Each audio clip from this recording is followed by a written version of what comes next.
She married a human for peace. Then he crushed entire armies by himself.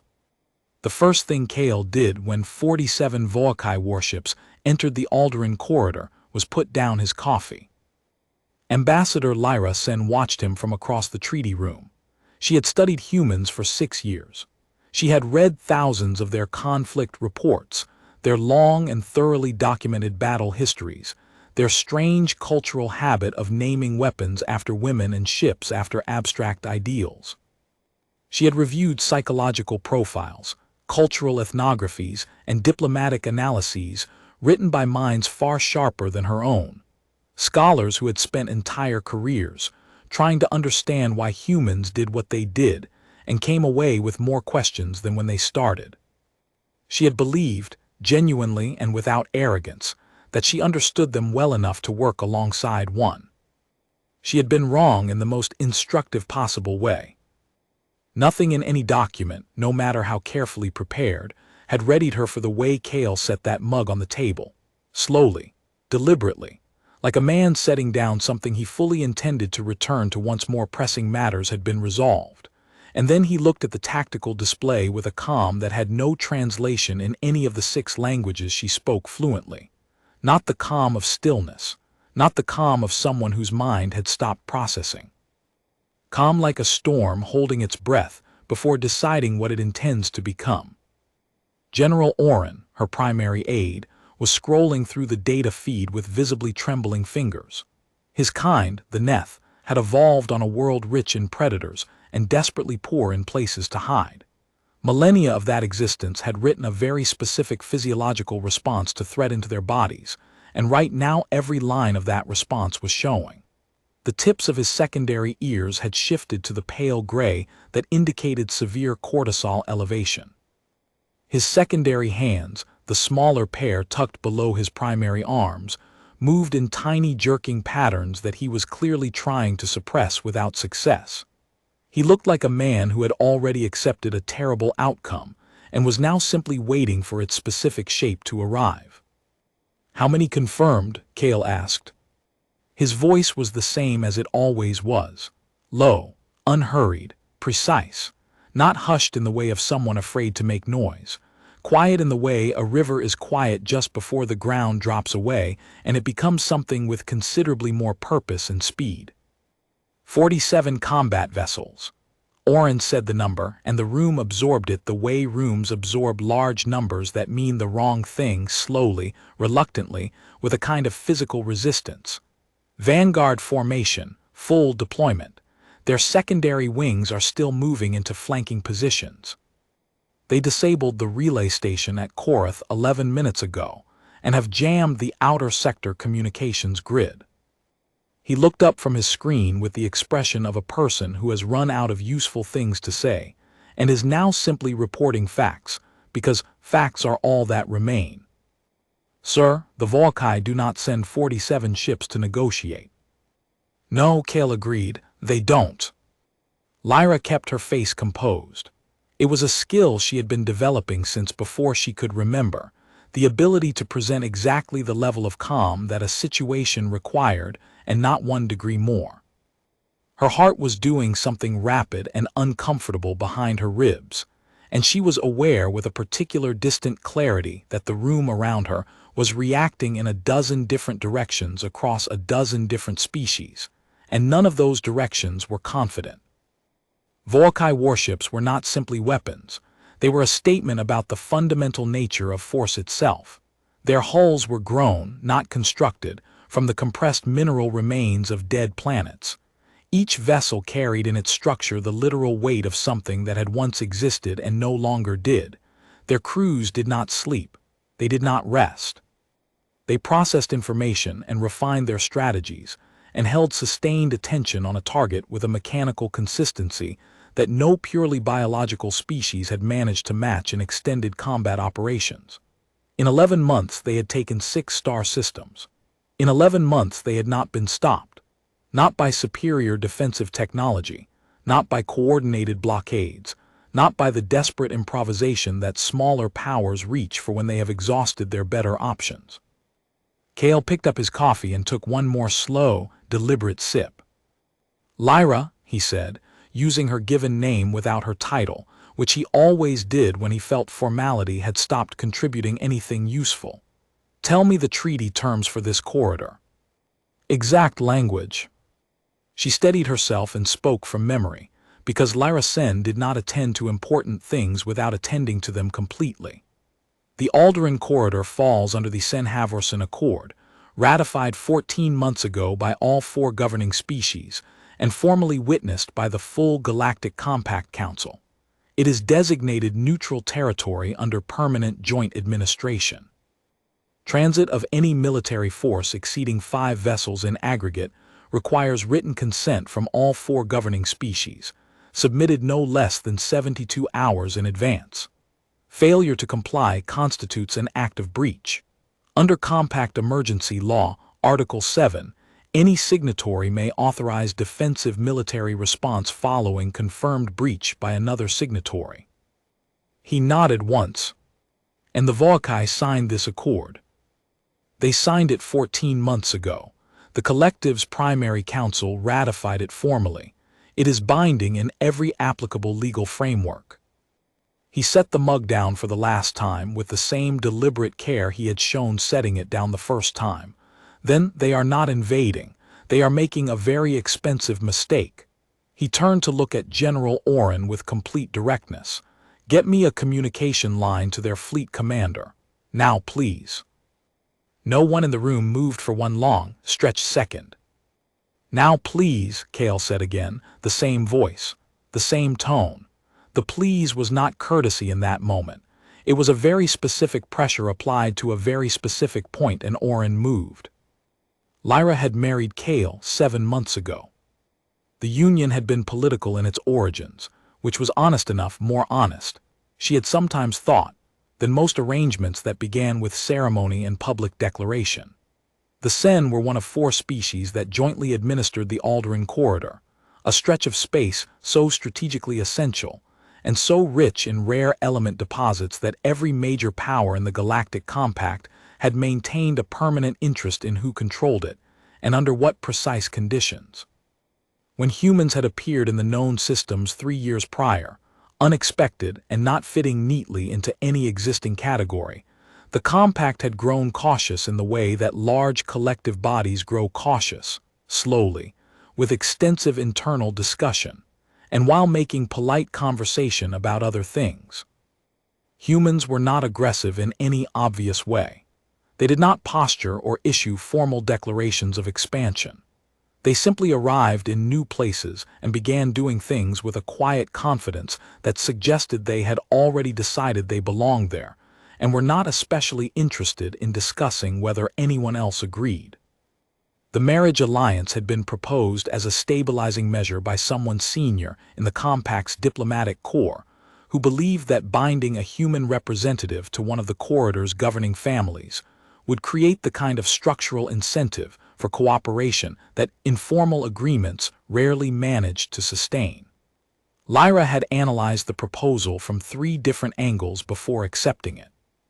She accepted because the logic was sound, and because she had long since stopped letting personal preference override sound logic. She had not expected Kale. He arrived with a single bag, a paper book, and a way of looking at rooms that she noticed in the first week and filed under things worth paying continued attention to.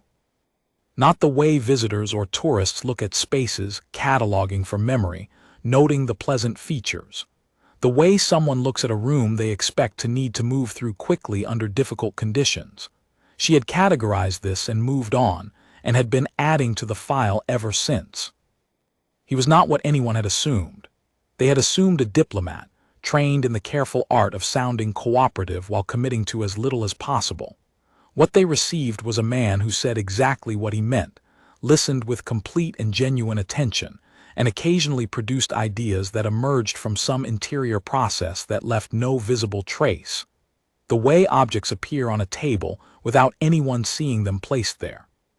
He had dark hair cut short, quiet eyes that moved through any room in a pattern she had noticed and continued to notice, and a way of going completely still when he was thinking that was not the stillness of someone who had stopped.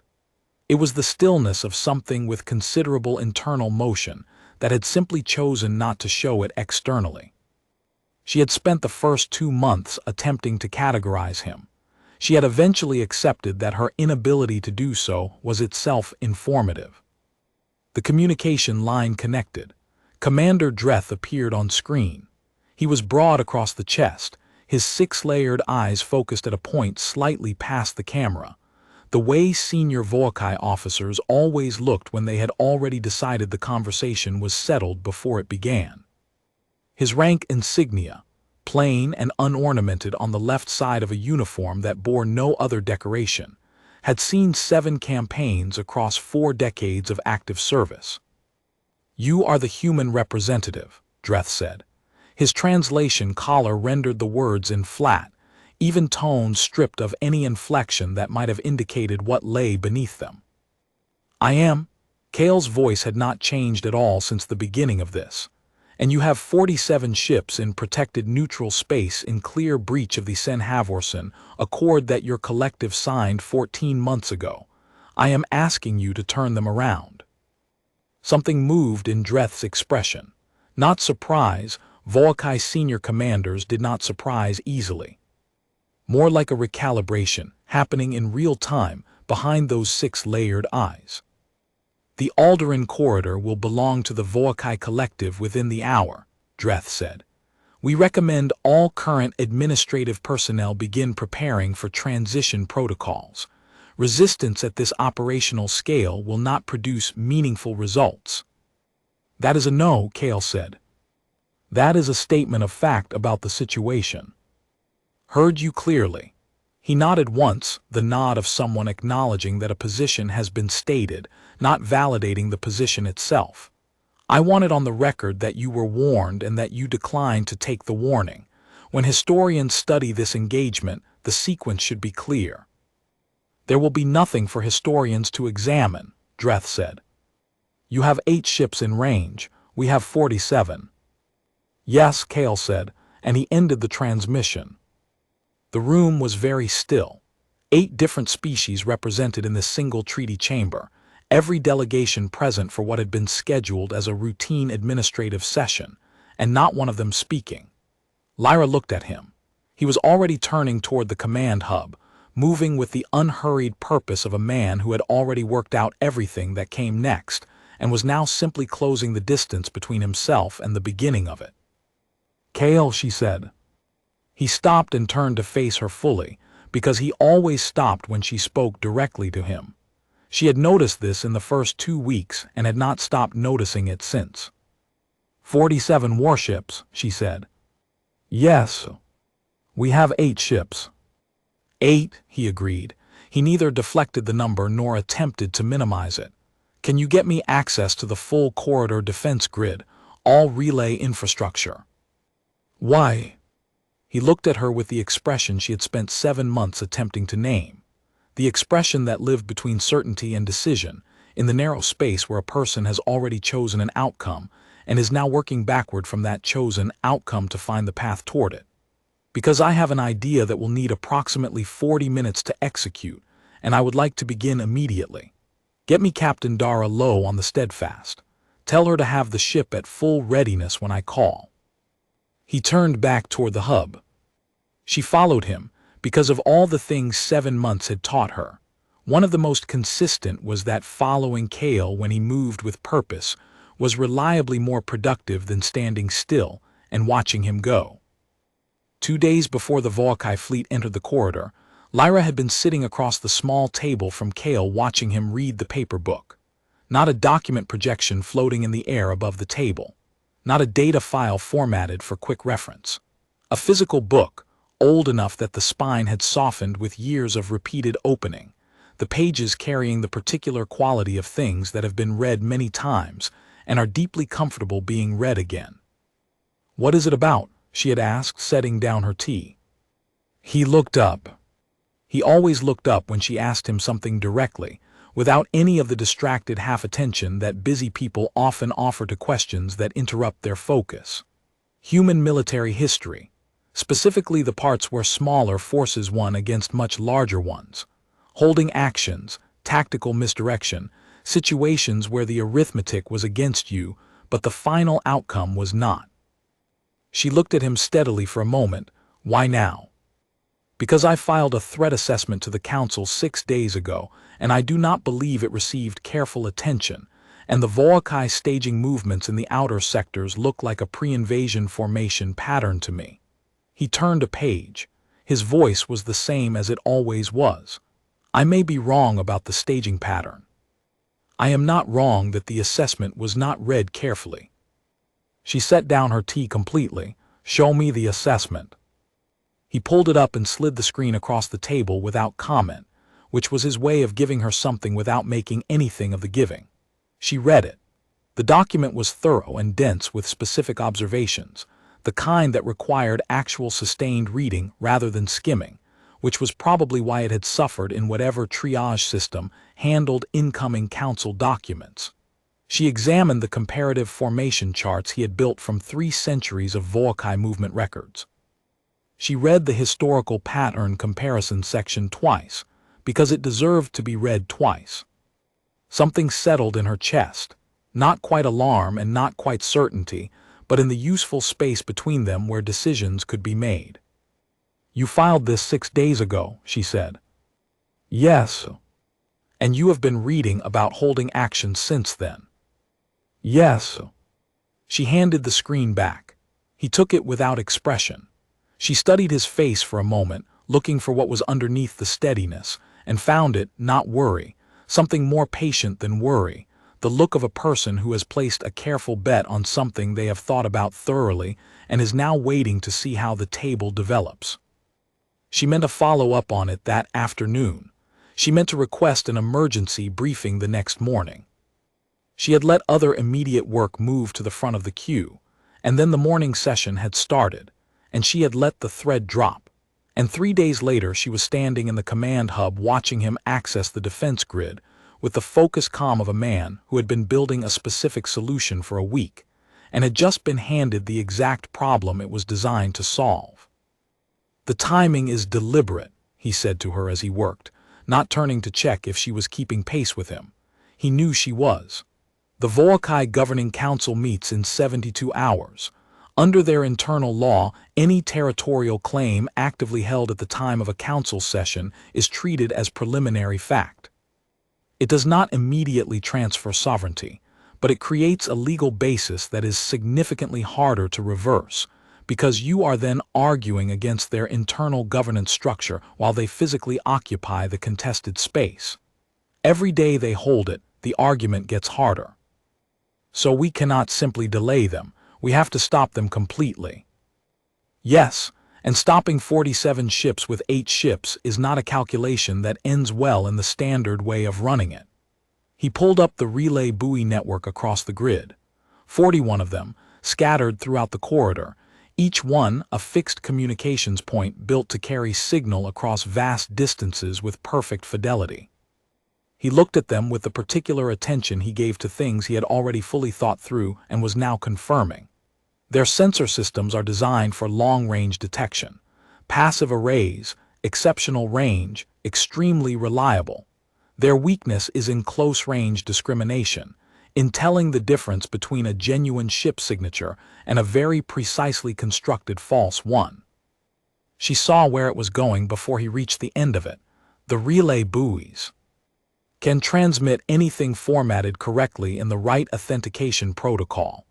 He looked at her with the directness he used when he wanted to be certain she had the complete picture. I need them to stop moving long enough for the situation around them to change. 40 minutes. If I can hold them for 40 minutes, you can fill this corridor with real ships before the window closes. After that, it does not matter that the first thing was false, because what replaces it will be completely real. She nodded once, already turning toward the communication station, because the calls were her part of this and they needed to start immediately. She worked through the emergency contact tree with the same thorough precision she applied to everything. Her voice was calm and exact on every call, her arguments structured and specific and grounded in legal language that left no interpretive space. She did not invoke Kale's name. She invoked the Accord. She invoked Article 7 and Article 12, and a legal precedent from 60 years prior that she had studied in her second year of diplomatic training, because she made it a practice to study things she might one day need. While she worked, she was aware of Kale at the adjacent station, building the Ghost Fleet signature by signature from archived decommissioned vessel registry data, a database he had quietly requested access to 3 weeks earlier, shortly after filing the threat assessment that no one had read carefully enough. They worked for 27 minutes without speaking. It was the most efficient 27 minutes she could remember. He called Captain Lowe, explained what he needed in 4 sentences. Lowe asked 2 questions, and then the Steadfast was moving at full thrust. Kale packed his communicator and looked at Lyra. "I am going to the relay line," he said. "I know," she said. "Keep calling." "I know," she said again. He went. The Steadfast ran at full thrust through the outer edge of the corridor, and Kale stood on the bridge with his hands clasped behind his back, watching the stars scroll past the viewport. Captain Dara Lowe ran her ship with an economy that left no visible trace of the effort required to sustain it. Her crew processed the presence of a non-crew member on the bridge by noting him, categorizing him as authorized, and returning immediately to their stations, which was exactly the correct response, and he noted it with quiet appreciation. Lowe herself stood at the center of bridge operations with the posture of someone who had never once needed to demonstrate authority and therefore never wasted time doing so. She had wide shoulders, a direct and level gaze, and the particular look of someone who had been awake for 23 hours and found that quantity of sleep entirely sufficient for the work ahead. The Harrow held position off the port side, its running lights steady in the dark between stars. 2 ships against 47. Run the arithmetic the standard way, and the conclusion was both obvious and catastrophic. He was not running it the standard way. 8 minutes to relay line, the navigation officer said from her station. "Thank you." He moved to stand beside Lowe at the operational center. The Volkai Vanguard, current position and behavior. 7 minutes behind us and slowing. They changed their formation angle when we turned for the relay. They are trying to determine what we are doing out here. Lowe glanced at him with the look of someone who has stopped asking certain questions because they have learned the answers will be more complicated than the questions. They don't know what we're doing. "Good, that is precisely what I need." He studied the tactical display. The Volkai formation had spread slightly at its outer edges, the sign of a force trying to observe from multiple angles simultaneously, analyzing, cross-referencing, running their own calculations. When something unexpected enters their operational picture, the Volkai do not rush forward. They analyze first, commit second. It is why they win the great majority of their engagements. They are never caught unready. Lowe said nothing. She waited. He had noticed early in their first meeting that she was someone who understood when waiting was the correct response and did not fill silence simply to fill it. "I am going to catch them unready," Kale said. She accepted this without visible external reaction. Then, after a moment, "What happens at the relay line?" "I make 63 ships that do not exist appear on their sensors with perfect fidelity. Then I give them a specific thing to think about, something that requires their full analytical attention, while the ships that actually exist fill the corridor behind the fiction." He watched the display. The deception buys the window. The window is what makes the deception irrelevant. By the time they fully confirm it was false, the situation it was meant to create will already be real and permanent. Lowe considered this, and if they push through the uncertainty instead of analyzing it, then we fight with what we have. He said it simply the way he said most things, but the Volkai are not a reckless species. They do not commit to an uncertain engagement when certainty is achievable with 12 additional minutes of analysis. The processing instinct is deeply built in. I am betting on the instinct. He paused. "I need 6 minutes. I should get 8 or 9. She nodded once, with the compressed economy of someone who has decided to trust a judgment they cannot fully verify yet. Helm, maintain current heading at full thrust. He thought about what he had read, not just the compact's assessments and tactical briefings, which he had gone through thoroughly, but the older things, the ones in paper books borrowed from libraries on the 14th floor by teenagers who never returned them because they kept finding reasons to read them again. He thought about a narrow mountain pass and 300 people who had understood that terrain could make numbers completely irrelevant. He thought about 5 minutes above a particular stretch of ocean in the middle of the last great human war, 5 minutes where everything that had been building for months converged into a single window of possible action, and the decision made in that window changed the entire shape of what came after. Not because the force was overwhelming. Because the angle was exactly right, and the moment was exactly the moment, and someone had the specific clarity to act without waiting for certainty they would never have. He was not 300 warriors at a mountain pass. He was not a carrier strike group with a perfectly intercepted signal. He was 2 ships and a carefully constructed fiction, and the understanding that the Volkai had never been caught uncertain before, in 41 years of Commander Dreth's operational service, in centuries of the collective's expansion history. That was the shape of this particular moment. 6 minutes of uncertainty. If he could give them 6 minutes of uncertainty that required analysis before it could be dismissed, the window would exist. If the window existed, Lyra was already filling it with real ships. 30 seconds to relay line, the navigation officer said.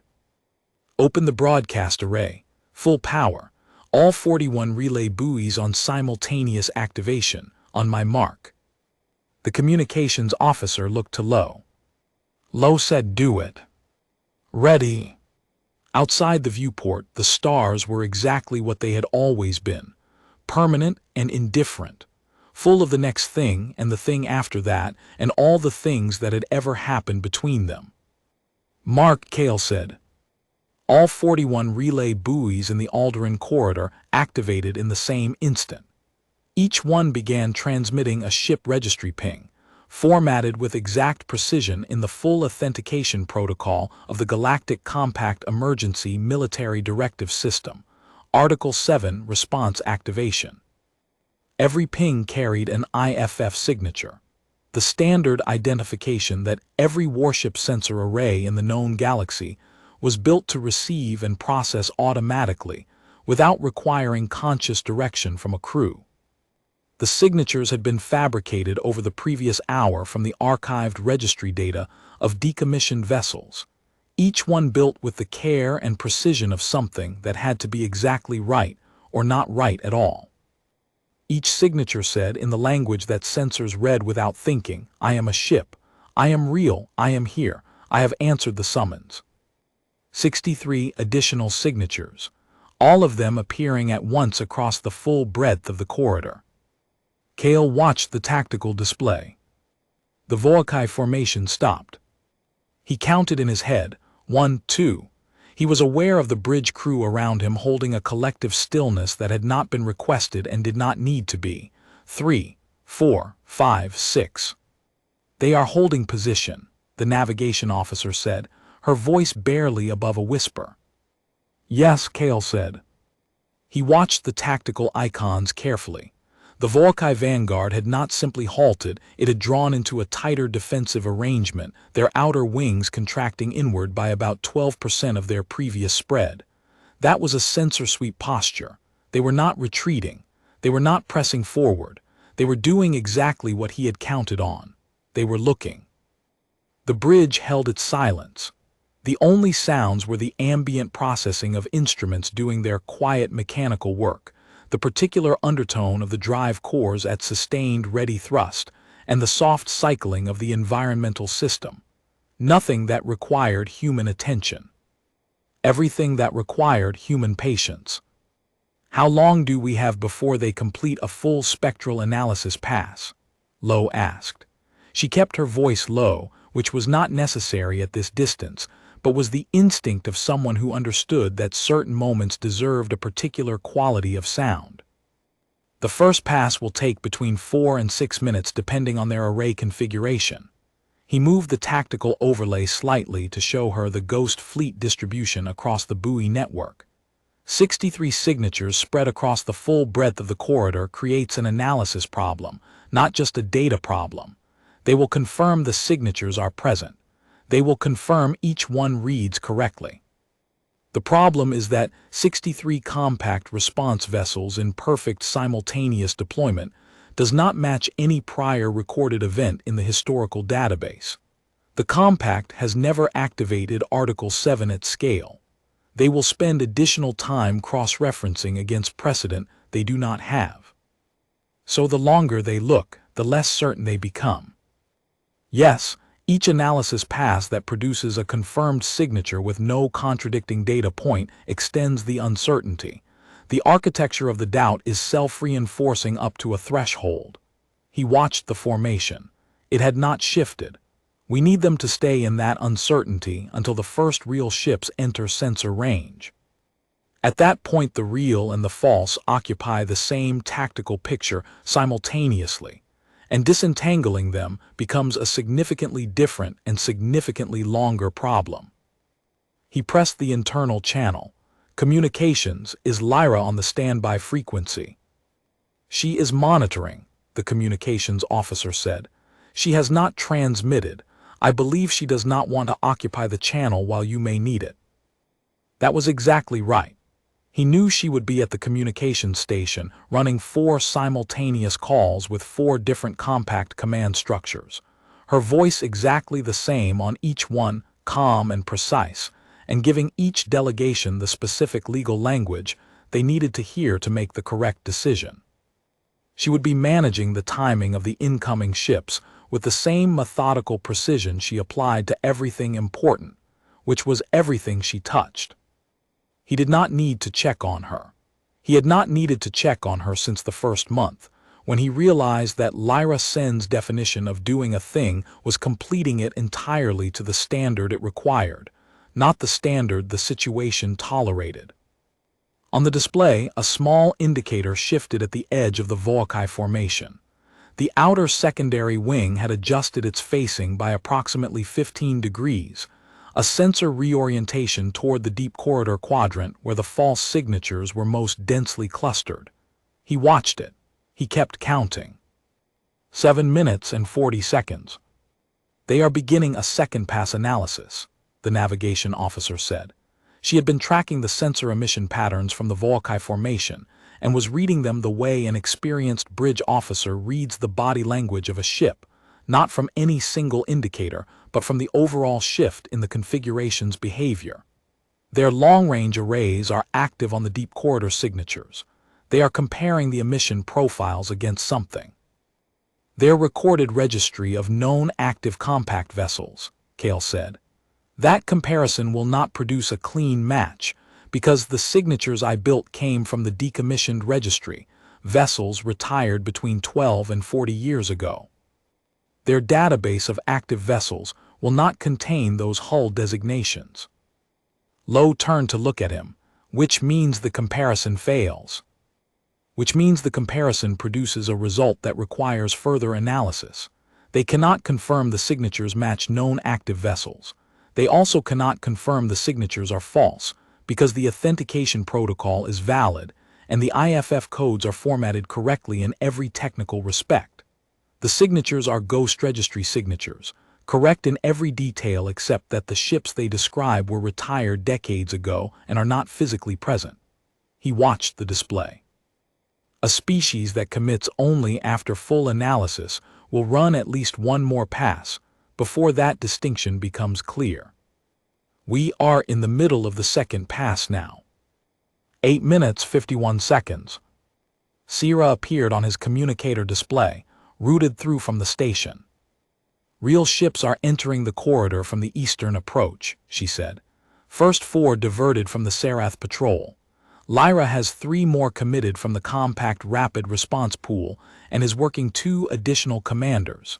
She estimates 14 to 18 vessels in position within the hour. Confirm the first 4 are broadcasting full IFF at standard active power. Confirmed. They are visible and real, and their authentication codes will not match the ghost registry. Good, he put the communicator down. On the display, 14 compact warships, even at this distance and this transit speed, would enter the Volkai's sensor range before the second analysis pass completed. 4 would be sufficient. 4 real ships in the same tactical picture as 63 ghost signatures would present the Volkai analytical process with something it would spend significant additional time on. Real but small. False but large. Which picture was true? Which was the deception and which was the genuine response? The answer was both, and the answer was neither, and sorting that out while deciding whether to continue into what might be an overwhelming compact deployment was exactly the kind of uncertainty he had designed the thing to create. He pressed the broadcast control. "Commander Dreth, this is Kale. I can see your formation has stopped, and that is the sensible response to what your sensors are showing you right now. 63 compact warships responding to an Article 7 emergency activation represents a significant change in the tactical picture. Your sensor systems require approximately 12 minutes to fully analyze whether those signatures are real. If they are real, and your Vanguard continues its current heading, you will be inside their weapons range before that analysis completes." He paused, letting that settle. The alternative is this. The Compact Council session opens in 68 hours. Article 12 of the Sen-Havorson Accord gives the Volkai Collective the explicit right to bring territorial grievances before the full council within 72 hours of any incident. That pathway exists for exactly this kind of dispute. Your grievances will be heard formally, your collective will be on the record, and you will be withdrawing with the full dignity of a force that chose the correct process rather than a force that pressed into uncertain contact. One single beat. The Volkai have never been characterized as reckless. This would be a poor moment to introduce that characterization. He released the control. He pressed the broadcast control. He spoke with the calm of someone giving directions to a destination he has visited before and knows well. "Commander Dreth. This is Kale. I can see your formation has stopped, and that is the sensible response to what your sensors are showing you right now. 63 compact warships responding to an Article 7 emergency activation represents a significant change in the tactical picture. Your sensor systems require approximately 12 minutes to fully analyze whether those signatures are real. If they are real and your Vanguard continues its current heading, you will be inside their weapons range before that analysis completes." He paused, letting that settle. The alternative is this. The Compact Council session opens in 68 hours. Article 12 of the Sen-Havorson Accord gives the Volkai Collective the explicit right to bring territorial grievances before the full council within 72 hours of any incident. That pathway exists for exactly this kind of dispute. Your grievances will be heard formally, your collective will be on the record, and you will be withdrawing with the full dignity of a force that chose the correct process rather than a force that pressed into uncertain contact. One single beat. The Volkai have never been characterized as reckless. This would be a poor moment to introduce that characterization. He released the control. The channel held it static. Behind it, the ambient sounds of a Volkai bridge at full operational status, processors running, environmental systems cycling. The low resonant hum of FTL drive cores held it idle. 17 seconds. "This is a fabrication," Dreth said.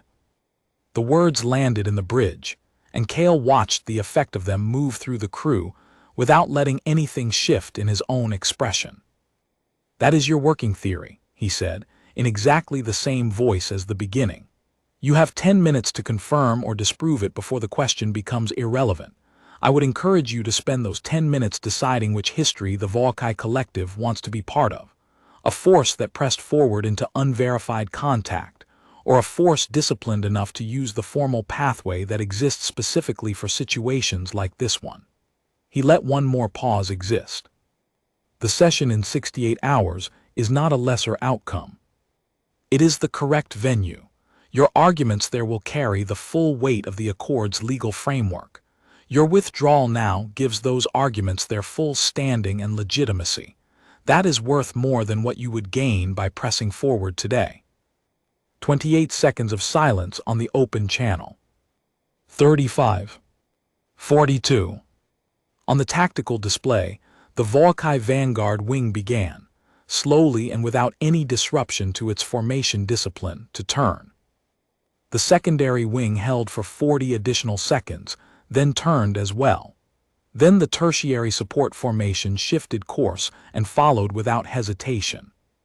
Captain Lowe exhaled beside him. It was not a dramatic sound. It was the sound of someone who has been holding something with extreme care for an extended period, and has just been told they can set it down, and it will not break. Full withdrawal across all formation elements, the navigation officer said, and this time her voice was clear and even. Log it completely, Lowe said. Every ship, every vector, every timestamp, unimpeachable record. Cale stood at the tactical display and watched 47 warships, all of them turning, all of them moving back through the corridor the way they had come, their bone hull formations breaking into loose transit spacing. Not fleeing. The Volkai did not flee, withdrawing with the same precision they had brought to every step of the advance. An engagement had not developed the way it was meant to develop. The information had been processed, a decision had been made. You set aside what cannot be used right now. You do not waste time on what cannot be changed. You proceed. He reached for his communicator. Lyra answered before the second signal. They are withdrawing, he said. A pause long enough that he could picture her exactly, checking the display, verifying each formation element, cross-referencing the vectors, checking again, accepting it on the third confirmation. I see it, she said. How? Over dinner, are the calls going through? 14 ships diverted already, more responding, 3 parallel channels running on the emergency contact tree. A shorter pause. Cale. Yes. You told the bridge crew 50%. Almost a smile. It was closer to 75. I did not want anyone to relax before it was finished. That, she said, is a very particular approach to managing a crisis. It worked. A beat, yes, it did. Something underneath the precision in her voice, careful and specific, and not quite what she usually sounded like. Come back to the station. There is a great deal of work, and I find I would rather do it with you present. He ended the call. He stood on the Steadfast's bridge and looked at the display one more time. 47 warships retreating. 41 relay buoys still singing their false songs into the dark of the corridor. 8 real ships holding their positions, waiting to become 22 and then 30 and then more. He thought about the library, the 14th floor. Bad lighting and a desk that had always been too small. A book borrowed at 17 and carried for 20 years because he kept finding reasons to read it again. He thought about all the reading between that desk and this bridge, everything that had felt like private interest and had turned out to be preparation for something he had not known was coming. The narrow passes, the 5-minute windows. The patient, thorough, quiet work of building a plan for a situation that might never arrive, and the understanding that the plan is never wasted. It is either used directly or it becomes the foundation of the next plan. There is no version where the preparation costs more than it gives back. He straightened his jacket. He walked off the bridge. Outside the viewport, the corridor held. Quiet, the relay buoy still sending. The work was waiting. He went back to do it. 3 days later, the great hall of the compact council chamber was full for the first time in 6 years. All 41 member species present. Full attendance, which was rare and significant in itself. The galleries arranged in the great swept arc of a design built specifically to make every delegation feel equally small in the presence of collective governance. The hall had a particular weight to it, the accumulated weight of a place where consequential decisions had been made for a very long time, and today that weight was present in a way that was different from the ordinary council day. Everyone in every gallery knew exactly why they were here. Word had moved through the station at the speed that important information moves when there is nothing preventing it. In 2 days, a potential war had become a diplomatic crisis had become this. A formal session with a motion on the floor, and the Volkai delegation sitting in rigid silence across the chamber from the combined human-Sen block. Lyra Sen stood at the central floor and delivered the formal censure motion against the Volkai collective's expansion movement. She had prepared the argument in 6 hours. That was twice as long as she typically needed for a formal motion, because she wanted every sentence to carry its exact weight and no more, and no less.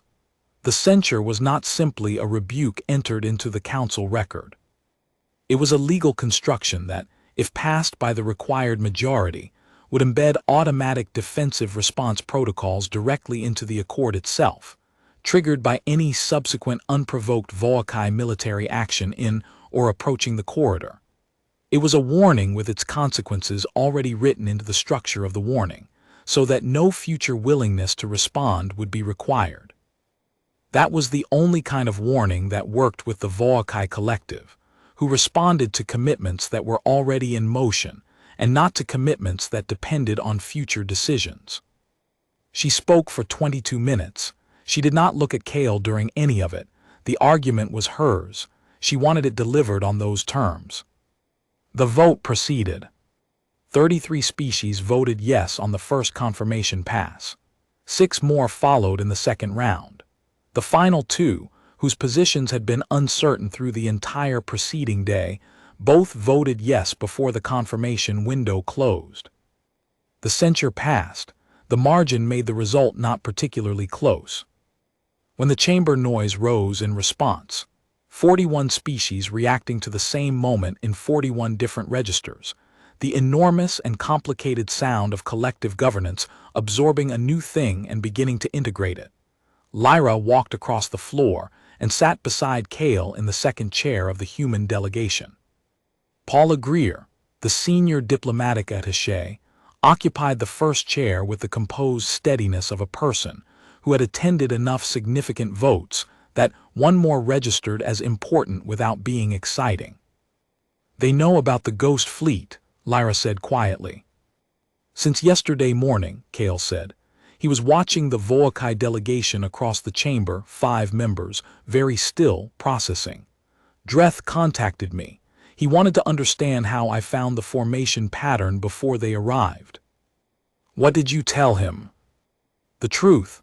I read the records from their previous 4 expansion campaigns and found the same staging formation in each one, adjusted for different terrain conditions but structurally identical in its core sequence. I told him I had filed a threat assessment about it 6 days before they arrived and did not believe it had received appropriately careful attention." He watched the delegation. He was quiet for a long time after I said that. "And then?" "He said that in 41 years of operational service, no opponent had ever caused a Volkai forward movement to stop voluntarily. He said they had analyzed the engagement 17 different ways, and the only explanation that satisfied all the observed data was that I had read historical records they had not known anyone was reading." A pause. He also said that the Volkai do not study the decision process behind past campaigns. They record outcomes, final states. They do not analyze the path that produced those outcomes, the choices made, the alternatives that were not chosen. Lyra thought about that in silence for a moment. About a species that had won so completely for so long that they had never needed to develop the habit of studying how they might lose. About the specific blindness that produces, not the blindness of not looking, but the blindness of having no category for what you would see if you did. "Because they have never needed to," she said. "Because they have never needed to," he agreed. "When you never fail, you never build the practice of learning from failure. Your approach is correct because it has always produced correct outcomes. And then someone shows you a single thing your approach cannot handle, and for the first time in your operational history, you stop.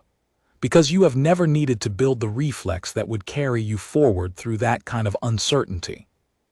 She looked at the side of his face. At the particular way he watched the Volkai delegation, not with satisfaction, not with the satisfaction of having won something, but with the same patient attentiveness he brought to anything that was still in motion. "You designed for that," she said. "Not the withdrawal specifically. The stop. The 6 minutes of uncertainty, yes. Not enough to determine the outcome definitively, but enough to require full analytical attention before the decision could be made. The Volkai process everything before they commit. I needed them to process something specific." He looked at her. "I got 8 minutes, that was more than enough." She was quiet for a moment. A junior Cathari delegate crossed near them, dipping his outer crest in acknowledgement. They both returned the gesture without thinking and without breaking the conversation. Around them, the chamber continued to thin as delegations departed. The Volkai section had not moved yet. Lyra watched Dreth across the hall. He was not looking at her or at Kale. He was looking at something in the middle distance with the six-eyed depth of focus that Volkai commanders used when they were thinking through a problem that did not yet have a clear shape. There was something she had been holding since Dreth's contact yesterday morning. She had been trying to determine whether to surface it, and she decided now was the correct time. "Dreth contacted me as well," she said, 2 hours before he contacted you." Kale looked at her. He wanted to discuss the formal censure motion before it went to vote.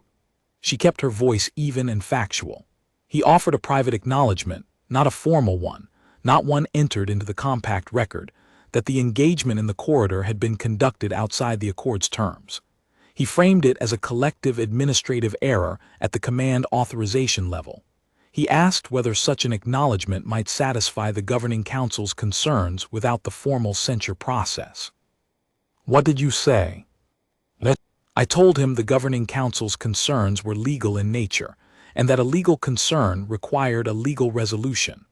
I told him an acknowledgement entered nowhere was an acknowledgement that had not been made." She paused. He was quiet for some time. He said that the Volkai were not accustomed to the formal process being used as a genuine instrument rather than a performance of process. "I said the Accord's formal process was written specifically to be a genuine instrument, and that the compact intended to use it as one." Kale listened to this with complete attention. When she finished, he said, "You did not tell me." "I was working through whether it should affect the motion language." She was honest about this because she was always honest with him when it mattered. It did not. The motion language was correct as written. The offer was an attempt to preserve the Accord's structure in appearance while undermining it in function, and recognizing that early enough to decline it cleanly was the whole point. A pause. "You would have come to the same conclusion. I did not want to consume time." He was quiet for a moment. "No, you were right." Another pause, briefer. "When Dreth contacted me afterward, he did not mention having contacted you. He was testing us separately to see if we would compare notes." "Yes," he watched the delegation across the hall. "The fact that we did, and the fact that you are telling me, is itself information he will process eventually. It is probably useful information for him to have." She had thought the same thing, and the fact that he had arrived at it from the same angle in the same direction was exactly the kind of alignment that 7 months had been quietly building. She filed it in the catalog, which had grown considerably in the past 3 days. "They will come back," she said, "not a question. Not here, not to this corridor, not soon. The censure makes the political cost too high and the military response too certain." He watched the delegation. "But Dreth told me this morning that they are now studying their own historical records, looking for the patterns they missed, analyzing the decision paths, not just the outcomes." A pause. "That is a significant change in a species that has never done it before. A species that studies its failures is a species that can eventually be negotiated with. The direction is correct, even if the distance is very long." "You sound as though you planned for that outcome." "I hoped for it. There is a difference. Planning requires probability. Hope is for what lives outside the probability." He looked at her. "I could plan for the withdrawal. The thing after the withdrawal required hope." She sat with that for a moment, in the thinning chamber, with the particular quiet that follows a significant vote, and precedes the work that the vote makes necessary. "I owe you an apology," she said. He turned to look at her. "For what?" "When we married, I treated the arrangement as a transaction." She said it in the direct way she approached difficult things, looking at them, not around them. "I thought of you as an asset, something useful, and if I am being completely honest with myself, something I expected to be manageable. I did not look at you carefully enough to see you. The failure to see you clearly was mine, and I want to acknowledge it directly." He was quiet for a moment.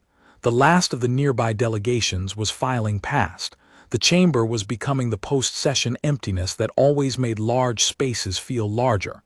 "I came into it knowing what it was supposed to be," he said finally. "I came in without expecting anything different." Another pause, genuine rather than strategic. "It has been significantly different, more than I expected in ways I did not plan for." He looked at her. "For what that is worth." "It is worth quite a bit," she said. The Volkai delegation was finally beginning to move. 5 members, tight formation as always, processing as they walked. Dreth passed near the edge of their section without looking in their direction, but there was in his bearing something that had not been there before the engagement, something that looked, if she read Volkai body language correctly, like the beginning of a question. "The debrief will be in the morning," she said. "I know. I started a preliminary framework for the Accord revision language on the way back from the relay line." He reached into his jacket and produced 3 folded pages, which he set on the arm of her chair, "in case it is useful as starting material." She picked them up, small, dense handwriting in his particular shorthand, organized with the precision of someone who was moving faster than formal notation allowed. The timestamp at the top of the first page said 4 in the morning 2 days ago. "When did you sleep?" she asked. "I sleep 4 hours. It is generally sufficient." "It is not sufficient." "It has been sufficient for 37 years, which I consider strong empirical support." He looked at her. "The framework covers Article 7 expansion language, the new deterrence protocol structure, and a preliminary design for a joint threat assessment process involving all 4 governing species, so that assessments filed by one member cannot disappear in another member's administrative queue." He paused. The last part was somewhat personal. She folded the pages and put them in her jacket pocket. She stood. "Come. The reception has food and you have been operating on coffee and forward momentum for 3 days and you need to eat something that is not coffee." That is a direct medical observation. It is a direct personal observation from someone who has been watching you work for 7 months and has accumulated sufficient data to have opinions. She looked at him steadily. "Come." He stood. They walked out together through the thinning chamber, and she thought about the word she had not yet found. 17 languages checked carefully, including 2 she only read and could not speak, and none of them had it. The thing she had been cataloging in him since he set down his coffee mug and looked at 47 warships with the calm of a storm that has decided what it intends to do. The thing that had no name she could locate in any lexicon she had access to.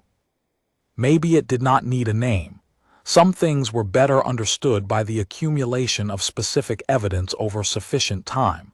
She had been accumulating. She intended to keep accumulating. In the reception hall, bright and full of the complicated social motion of a post-significant event gathering, everyone navigating their own position relative to what had just happened while appearing to discuss other things. They moved through it with their different kinds of ease, hers practiced and precise, his quiet and without ambition for any particular position in the room. Sira, the net threat analyst assigned to work with Kale on the new strategic framework, found them near the food table and delivered the message that the council chair wanted a meeting. "Tomorrow," Kale said.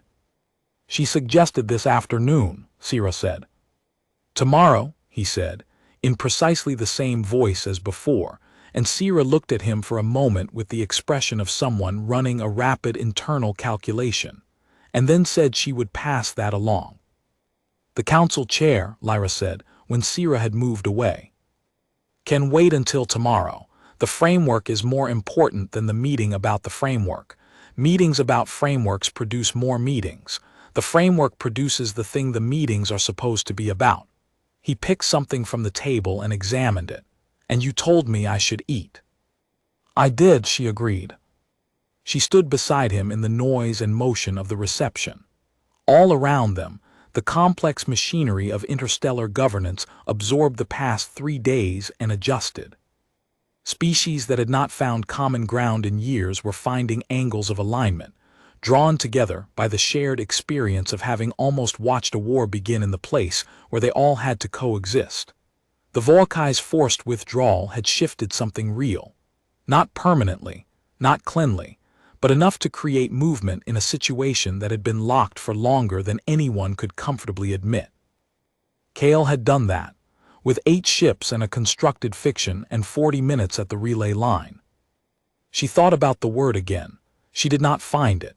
She accepted more completely than she had before that she might not find it in any language she currently knew. Perhaps some things required a new word rather than an existing one. Perhaps the new word would take a long time to arrive, and in the meantime she would simply continue accumulating the evidence that the word was meant to describe. Tomorrow, she said, when the debrief is finished and the council chair has had her morning, I want you to explain the methodology. How you found the pattern, not just what the pattern was, but how you looked for it and how you knew you were looking at the right thing. He looked at her with full, complete attention. That will take some time. I have time, she said, and watched him hear what she meant underneath the simple words, the way she had been learning to hear what he meant underneath his simple words for 7 months. We will start with the first Volkai expansion campaign from 3 centuries ago, he said. You will find the pattern yourself. I will only tell you what to look for. She nodded. And the book? Which one? The one on the middle shelf, she paused. The one borrowed from the 14th floor library, the one with the handwriting inside the front cover. The recalibration happened in his expression, clear, visible, the look of someone seen more precisely than they had expected, making the quiet internal decision that this is acceptable. More than acceptable. That too, he said. They stayed at the reception for another hour. She spoke to 9 delegations, managing each conversation with the precise allocation of attention and information that the situation required. He managed 3 that came to him directly, and at one point while she was working through a dense point of legal language with the Cathari representative, she noticed him placing the exact citation she had been about to reach for at the edge of her screen. Quietly, without interrupting the conversation, without making anything of the placing. She had seen him do this before, many times across 7 months, placing what was needed exactly where it needed to be and then moving on without pausing. She was building a catalog of instances. The catalog was long and still growing. There was a moment near the end of the reception where a delegate from the ASEAN bloc, young, ambitious in the particular way of someone who had recently been handed real institutional power for the first time, maneuvered into their orbit and began building toward asking Kale directly how the engagement had worked. The tactical details, the numbers, the architecture of the Ghost Fleet in technical terms specific enough to be useful rather than merely dramatic. She recognized the approach.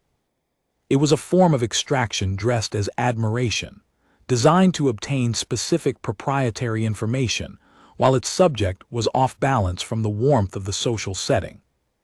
She watched Kale receive the conversation. He was pleasant, he was clear.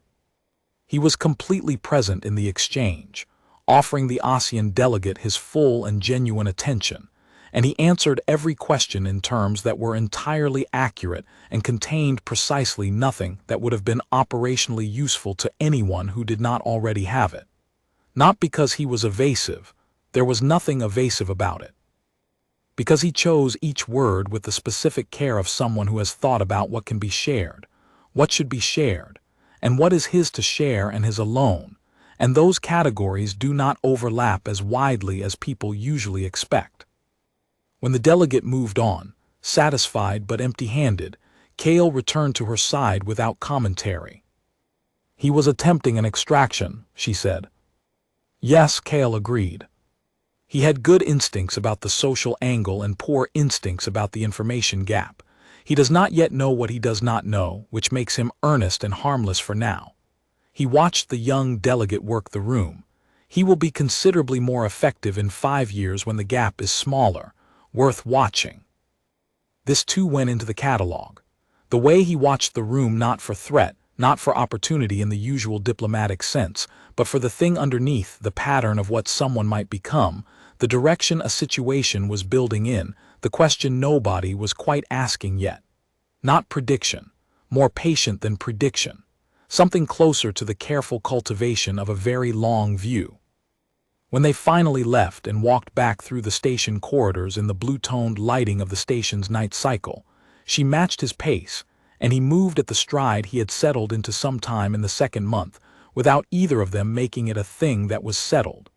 The one that was slightly shorter than his natural pace and precisely matched to hers. "You filed the assessment knowing it might not receive careful attention," she said. "Yes. And you prepared the response anyway." "Preparation does not require an audience." His voice was even and his pace was the same. If the ships had not come, the preparation would have been irrelevant, and that would have been the preferable outcome. But the preparation itself is not lost in that case. It either gets used directly, or it becomes the foundation of the next preparation. There is no version of building a plan carefully where the careful building is a waste. She thought about that, about the specific quality of mind required to work that thoroughly toward an outcome that might never arrive. To read every recorded holding action in human history, and build every false registry signature and request every piece of archived data weeks in advance, all for a situation that was possible but not guaranteed, and to do all of it with the same focus regardless of whether anyone knew it was being done. She thought about what it must have been like at the relay line. Standing on that bridge, watching a formation of 47 ships hold position while seconds accumulated, knowing that the entire thing depended on a sufficiently convincing fiction holding for long enough that the real ships behind it could make it irrelevant. She had been on the station, working her calls, watching the secondary tactical feed. She had not let herself look at it continuously, because that kind of watching was not useful, and she was not someone who spent time on things that were not useful. But she had looked. She had seen the ghost fleet signatures spreading across the display like something that was not real trying to become real through sheer insistence. And behind them, the single bright confirmed track of the Steadfast and the Harrow, 2 ships where there needed to be 65, and she had continued making her calls with the same careful voice. She had trusted him by then. She had not examined the trust closely in the moment. She had examined it afterward and found it was not faith in an outcome, not hope. It was confidence built from 7 months of specific observed evidence, the kind of certainty that does not need to announce itself. She had known he had a plan. She had known the plan was built on something solid. She had called the ships because the ships needed to be called, and because the calls were her part of it, and because that was how you made a plan work. Each person doing their part with complete attention, on time, without waiting to see if the other person's part was going the way it was supposed to go. He had not called to check on her either. She had noticed. "I see you more clearly now than I did in the beginning," she said. He was quiet for several steps. "What do you see?" It was not a question fishing for a particular answer.